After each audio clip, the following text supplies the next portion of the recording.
कोमल के चेहरे पर बचपन से ही काले धब्बे थे, इसलिए सब उससे नफरत करते थे। देखा तुमने, इतना अच्छा रिश्ता हाथ से निकल गया। जो भी आता है इसका चेहरा देखकर रिश्ता मना करके चला जाता है। पता नहीं कितनी बदसूरत है तुम्हारी बहन। इसी बात का तो रोना है मधु। इसकी वजह से मेरी भी समाज में बहुत बदनामी हो रही है। उम्र बढ़ती जा रही है, सब मुझे ताने देते हैं कि मैं भाई होकर अभी तक अपनी बहन की शादी नहीं करवा पा रहा। पता नहीं ऐसी बदसूरत बहन का भाई होना ही मेरे भाग्य में क्यों लिखा था। अब बस भी करो, तुम दोनों तो कोमल के पीछे ही पड़ गए हो। इसमें उस बेचारी की क्या गलती है? जब ये पैदा हुई थी तभी से इसके चेहरे पर यह निशान है। पर मेरी बेटी लाखों में एक है, कितनी गुणवती है। पूछो जरा मधु से, घर के सारे काम करके ये देती है। बाजार से सामान लाना, बनाना, सबकी देखभाल करना। अगर कोमल ना हो तो इस घर का क्या हाल हो ये तुम नहीं जानते। माँ, भैया भाभी ठीक ही तो कह रहे हैं। मेरी वजह से इन्हें कितनी बातें सुनने को मिलती हैं। काश मैं पैदा होते ही मर जाती तो आज आप सब पर इतने दुख ना आते। कोमल मेरी बच्ची, आज बोल दिया, आगे से ऐसा मत बोलना। तुम्हारे पिता के जाने के बाद तुम दोनों बच्चे ही तो मेरा सहारा हो। रमेश, अपनी बहन को गलत मत बोल। अगर उसे कुछ हो गया तो मैं तुझे कभी माफ नहीं करूंगी। अरे माँ जी, आप जानती नहीं हो, अभी तो ये रोकर चुप हो जाएगी, उसके बाद फिर से वही कहानी। कोई रिश्ता बताऊंगी इसके लिए तो इसकी शक्ल देखकर फिर रिश्ते के लिए मना हो जाएगा। अब सारी जिंदगी इसको हम घर पर थोड़ी रख सकते हैं, हमें भी अपना परिवार बनाना है। लोग तो बातें बनाएंगे ना कि कुमारी लड़की को घर पर बिठा रखा है। अपने भैया भाभी की बात सुनकर कोमल रोती हुई घर से बाहर चली गई और सड़क किनारे बैठ गई। कुछ देर तक कोमल ऐसे ही रोती रही। उसके बाद घर आई और उसने किसी से कुछ नहीं कहा, चुपचाप घर के काम किए और सो गई। अगले दिन जब कोमल सोकर उठी तो उसने देखा उसके कमरे की दीवार पर लगा हुआ शीशा गायब है। उसने बाहर जाकर अपनी माँ और भाभी से पूछा। माँ जी से पूछने की कोई जरूरत नहीं है, तेरे कमरे का शीशा मैंने ही लिया है। मेरा शीशा टूट गया था इसलिए मैंने तेरे कमरे का शीशा उतार कर लगा लिया। वैसे भी तुझे अपना चेहरा देखने की कोई जरूरत नहीं है। तू देखने में इतनी बदसूरत है कि तेरे चेहरे में देखने लायक कुछ भी नहीं है। मधु, ये जो तुम्हारा व्यवहार है ना, बिल्कुल भी ठीक नहीं है। कोमल फिर से एक बार उदास हो जाती है। उसे अपने लिए बहुत दुख होता है। कोमल, तू मन छोटा मत कर। तू एक काम कर, तू बाजार से नया शीशा खरीद ला। फिर कहीं आना जाना होता है तो घर में और शीशा नहीं है। कोमल अपनी माँ से पैसे लेकर नया शीशा खरीदने के लिए चली जाती है। तभी एक बूढ़ी औरत भूखी प्यासी कोमल से कुछ खाने के लिए मांगती है। बेटी, कुछ पैसों की मदद कर दो, मेरा पोता बहुत बीमार है। घर में खाने के लिए कुछ भी नहीं है। मेरी बहू मेरी राह देख रही होगी, किसी ने भी मेरी मदद नहीं की। मेरी थोड़ी सी मदद कर दो बेटी, भगवान तुम्हारा भला करेंगे। अब क्या करूं, मेरे पास तो बस ये शीशे के ही पैसे हैं। क्या करूं, या तो इनको पैसे दे देती हूँ, बाद में शीशा खरीद लूंगी। मदद कर दो बेटी, तुम्हें बहुत दुआएं मिलेंगी। ये लो अम्मा, ये पैसे रख लो, तुम्हारे काम आएंगे। जीती रहो बेटी, आज तुमने मेरी मदद की है, देखना तुम्हारे साथ हमेशा अच्छा होगा। बूढ़ी औरत कोमल को दुआएं देकर वहां से चली जाती है। कोमल थोड़ा आगे जाती है तो उसे एक कबाड़ी वाला मिलता है। कोमल देखती है कबाड़ी वाले के ठेले पर एक पुराना शीशा रखा हुआ है। कोमल उससे पूछती है, भैया ये शीशा तुम मुझे बेच सकते हो? हाँ हाँ, क्यों नहीं। मैं तो वैसे भी इस शीशे को फेंकने वाला था, क्योंकि शीशे का फ्रेम टूटा हुआ है जी। कोई बात नहीं भैया, वो तो मैं लगवा लूंगी, पर मेरे पास 20 रुपए ही बचे हैं, अगर तुम इतने का दे सको तो। हाँ ले लो, कोई बात नहीं। मैं तो वैसे भी घर ही जा रहा था जी, जाते जाते 20 रुपए और कमा लेता हूँ। कबाड़ी वाला कोमल को वो शीशा दे देता है। कोमल रास्ते में शीशा दुकान पर बनने के लिए दे देती है और अगले दिन वो नया फ्रेम लगवा कर शीशा घर ले आती है। अगले दिन नहा धोकर जब कोमल शीशे में अपना चेहरा देखती है तो उस शीशे में से एक चमक निकलती हुई दिखाई देती है और देखते ही देखते कोमल बहुत ही सुंदर दिखने लगती है। उसके सारे दाग धब्बे गायब हो गए थे। कोमल हैरान रह जाती है। तभी शीशे में से आवाज आती है, मैं एक चमत्कारी शीशा हूँ। मुझ में ऐसी शक्ति है कि मैं किसी को भी खूबसूरत बना सकता हूँ। मैंने तुम्हें भी खूबसूरत बना दिया। मैं जानता हूं कि तुम बहुत अच्छे स्वभाव की हो और मैं उन्हीं की मदद करता हूं जो दूसरों की मदद करता है। मैं पहले एक जादूगर के घर पर इस्तेमाल होता था।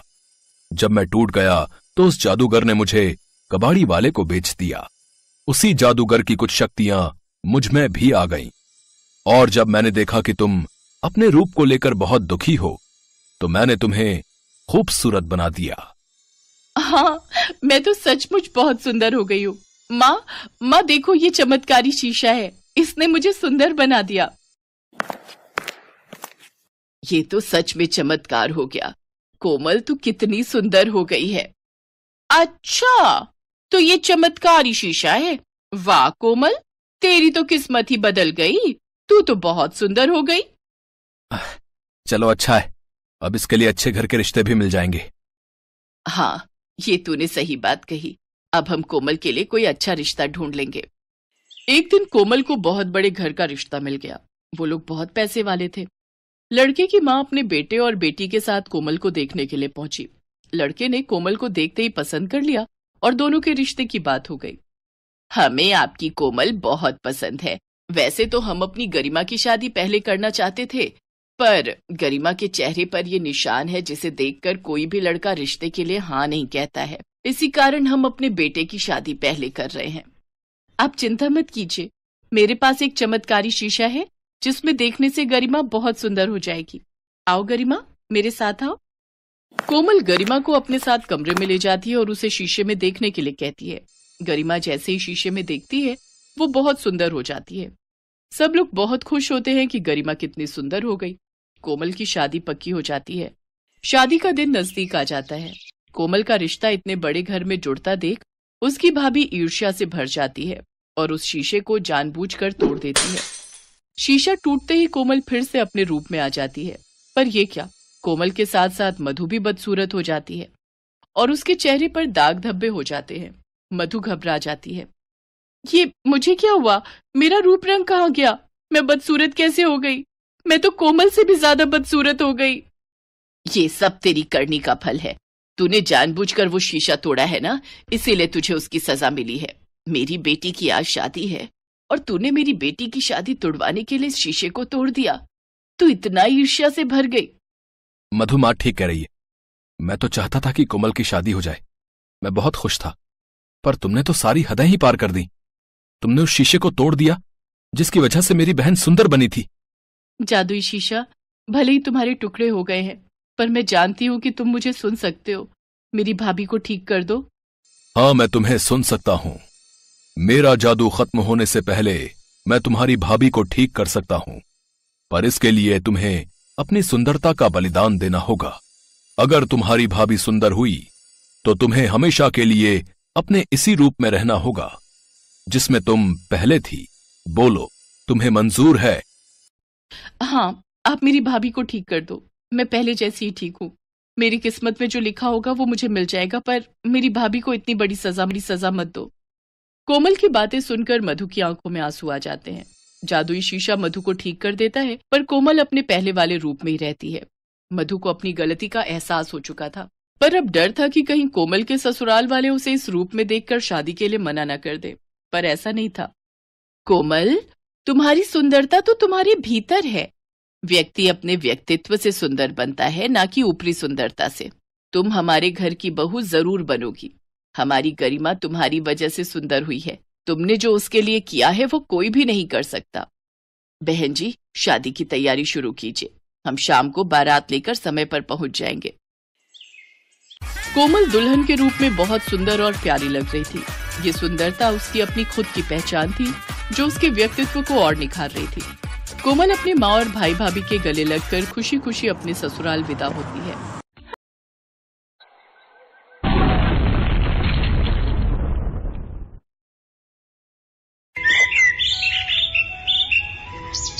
माधोपुर में गोपाल नाम का एक व्यक्ति अपनी पत्नी सरोज और बेटे मुकुल के साथ रहता था। सरोज गोपाल की दूसरी पत्नी थी। उसकी पहली पत्नी बेटे मुकुल को जन्म देने के कुछ महीने बाद ही गुजर गई। फिर मुकुल के लालन पोषण के लिए गोपाल ने उससे दूसरी शादी कर ली। सरोज मुकुल की देखभाल करने लगी। एक रोज अचानक से सरोज को चक्कर आने लगे और उसे पता चला कि वो माँ बनने वाली है। ये बात सुनकर घर में सब बहुत खुश थे। फिर 9 महीने बाद उसने एक बेटे को जन्म दिया, लेकिन फिर भी सरोज मुकुल को उतना ही प्यार करती थी। ऐसे ही समय बीता। एक रोज सरोज की माँ विमला उसके घर आती है। कितना प्यारा है मेरा वंश, और कितना सुंदर और गुणी भी। हाँ माँ, मुकुल बड़ा ध्यान रखता है वंश का। दोनों भाइयों में बड़ा प्यार है। ये तू क्या कह रही है? मत भूल, सिर्फ वंश तेरा बेटा है और ये मुकुल तेरी सौतन का। धीरे धीरे दोनों बड़े हो रहे हैं। ऐसा ना हो बड़ा बेटा होने के नाते दामाद जी सब कुछ इसके नाम कर दे। इससे अच्छा है तुम इस कांटे को अभी बाहर निकाल फेंको। अपनी माँ की बात सरोज के मन में भी घर कर जाती है। एक रोज मुकुल स्कूल जा रहा होता है, तब सरोज वंश को गिलास भर कर दूध पीने को देती है। माँ, मुझे भी भूख लगी है, मुझे भी दूध दो ना। और दूध नहीं है घर में? और कितनी बार कहा है तुझे मेरे बेटे के खाने पीने और दूध पर नजर मत लगाया कर। मेरी माँ बिल्कुल ठीक कहती है, तू ना एक सपोला है जो कल को अपने भाई को ही निगल जाएगा। सरोज अब अपने दोनों बेटों में भेदभाव करने लगी। जहाँ उसने मुकुल को सरकारी स्कूल में पढ़ने के लिए डाला, वहीं उसने अपने बेटे वंश को शहर के बड़े स्कूल में पढ़ने के लिए डाल दिया। बड़े स्कूल में जाने पर वंश अपने अमीर दोस्तों को पैसे खर्च करते देखता तो वो भी सरोज से पैसे मांगता और सरोज उसे चुपके से पैसे दे देती। सरोज स्कूल से आने के बाद मुकुल को खेतों में काम पर भेज देती। जाओ मुकुल, अब तुम स्कूल से आ गए हो तो अब खेतों में काम करने जाओ। और ये ले, 2 रोटी अचार के साथ रख दी है, वहीं खा लेना। और वंश, आप मेरे लाल, मैं तेरे लिए पास्ता बना देती हूँ। मुकुल रोता हुआ खेतों में चला गया और पेड़ के नीचे रोते हुए वो सूखी रोटी खाने लगा। फिर 10वीं के बाद ही उसने मुकुल की पढ़ाई छुड़वा दी। ऐसे ही समय बीता, दोनों बच्चे बड़े हो गए। अब सरोज ने मुकुल की शादी गांव की एक सीधी साधी लड़की आरती से करवा दी, जबकि वंश शहर की एक मॉडर्न लड़की को ब्याह कर ले आया। लेकिन शादी के बाद वो अपनी बहू से कुछ काम नहीं करवाती, उसे पार्लर और घूमने फिरने भेज देती, जबकि आरती से घर के सारे काम लेती और मुकुल से खेतों के। साथ ही अपने बेटे वंश की जिद को दिन पर दिन पूरा करती गई और वो जितने पैसे मांगता उसे देती गई। धीरे धीरे सरोज और वंश ने मिलकर गोपाल को पूरी तरह मुकुल और आरती के खिलाफ कर दिया और उन्हें घर से निकलवा दिया। अब तुम दोनों यहाँ नहीं रहोगे, तुम दोनों जंगल में बने हमारे पुराने घर में चले जाओ। उसके अलावा तुम्हें देने के लिए मेरे पास कुछ भी नहीं है। सुना नहीं क्या कहा इन्होंने? चलो निकलो अब यहाँ से। गोपाल आरती के साथ वहां से चला गया। जाते हुए पीछे से गोपाल उसके पास आया। मुकुल बेटा, अपने इस बूढ़े बाप को माफ करना, लेकिन मैं नहीं चाहता था कि बचपन से लेकर आज तक तूने जो सरोज के अत्याचार सहे हैं वो तुम्हारी पत्नी भी सहे। जहां मैं तुम्हें भेज रहा हूं वो हमारा पुश्तैनी घर है। तुम्हारी माँ ब्याह कर वहीं आई थी, उसमें उसकी खूब यादें हैं। जाओ, तुम दोनों सदा खुश रहो। मुकुल आरती के साथ चला गया। चलते चलते वो दोनों बहुत थक चुके थे। कुछ देर बाद शाम होने लगती है। फिर जंगल के बीचों बीच उन्हें एक झोपड़ी दिखाई पड़ती है। क्या यही है वो पुश्तैनी घर? मालूम नहीं। तो फिर आज रात हम यहीं पर रुक जाते हैं। देखो न, रात होने वाली है। यूं जंगल के बीचों बीच चलना अब ठीक नहीं। वो अंदर जाते हैं, लेकिन मुकुल को बहुत गुस्सा आता है। कितनी जायदाद होने के बाद भी उसे उसके पिता ने केवल यही झोपड़ी दी। जहां हम रहते थे वहां सब सुख सुविधाएं थी, लेकिन यहाँ देखो क्या हाल हो रखा है। कोई बात नहीं जी, यहाँ हमारे पूर्वजों और माँ का आशीर्वाद है। फिर वो दोनों उस झोपड़ी में सफाई करने लगते हैं और साफ करके उसमें रहने लगते हैं। अगले दिन घर में कुछ खाने के लिए ना होने के कारण वो दोनों जंगल में खाने का कुछ ढूंढने लगते हैं। कुछ फल लेकर वो दोनों उस झोपड़ी में लौटते हैं तो अंदर का नजारा देखकर हैरान रह जाते हैं, क्योंकि अंदर जाते ही वो झोपड़ी बिल्कुल राजमहल जैसी बन जाती है, जहाँ हर सुख सुविधा थी और ढेर सारे पैसों से भरा संदूक था। ये तो बिल्कुल राजमहल है। लेकिन ये चमत्कार कैसे हुआ? तभी वहां एक आवाज आई और मुकुल की मरी हुई माँ उसके सामने थी। बच्चों, ये तुम्हारी माँ का आशीर्वाद है तुम्हारे लिए। तुमने अपने बाबा की बात मानकर इस घर में रहना स्वीकार किया, इसलिए तुम्हारे सब पूर्वजों का आशीर्वाद बरसा है तुम पर। सदा खुश रहो बच्चों। आज से तुम दोनों को किसी चीज की कोई कमी नहीं होगी। माँ, मेरी माँ। इतना कहते ही उसकी आत्मा वहां से गायब हो जाती है। अब मुकुल और आरती की सारी परेशानियां खत्म हो गईं। अब उनके पास धन दौलत आ गई। अब मुकुल ने अपनी माँ के नाम के वृद्धाश्रम खोल दिए, जहाँ कई बेसहारों को पनाह मिली। एक दिन मुकुल को वृद्धाश्रम से एक फोन आता है। सर, आज हमारे वृद्धाश्रम में एक नया जोड़ा आया है जो काफी दुखी लग रहा है, ना कुछ खा पी रहा है। अगर आप एक बार आ जाते तो। मुकुल और आरती वृद्धाश्रम की ओर निकल पड़े। वो उस नए जोड़े के पास गए जहां दोनों कमरे में बैठे हुए होते हैं। नमस्ते माताजी। नमस्ते पिताजी। मुकुल की आवाज सुनते ही गोपाल और सरोज पलट कर देखते हैं। वो कोई और नहीं बल्कि मुकुल के माता पिता ही थे। माँ, बाबूजी, आप दोनों यहाँ? हमें हमारे कर्मों की सजा मिली है। जिस दिन हमने तुम्हें घर से निकाला उसके कुछ दिन बाद ही वंश और कनिका ने धोखे से हमसे सारी प्रॉपर्टी ले ली और हमें घर से बाहर निकाल दिया। मुझे माफ कर दो बच्चों, मैंने तुम्हारे साथ बहुत बुरा बर्ताव किया। आप माफी मत मांगिए माँ, और अब आप दोनों यहाँ नहीं, अपने इस बेटे के साथ उसके घर में ही रहोगे। अब वो मुकुल अपनी पत्नी और माँ बाबा के साथ उस घर में रहने लगा, तो वहीं दूसरी ओर वंश अपनी सारी प्रॉपर्टी जुए में हार जाता है और पूरी तरह बर्बाद हो जाता है, जिसके बाद उसकी पत्नी कनिका भी उसे हमेशा हमेशा के लिए छोड़कर चली जाती है, अपने ससुराल विदा होती है। हेलो दोस्तों, कैसे हैं आप सब? हमारी कहानियाँ देखने के लिए हमारे चैनल को सब्सक्राइब कीजिए और हाँ, बेल आइकॉन पर क्लिक करना मत भूलिएगा।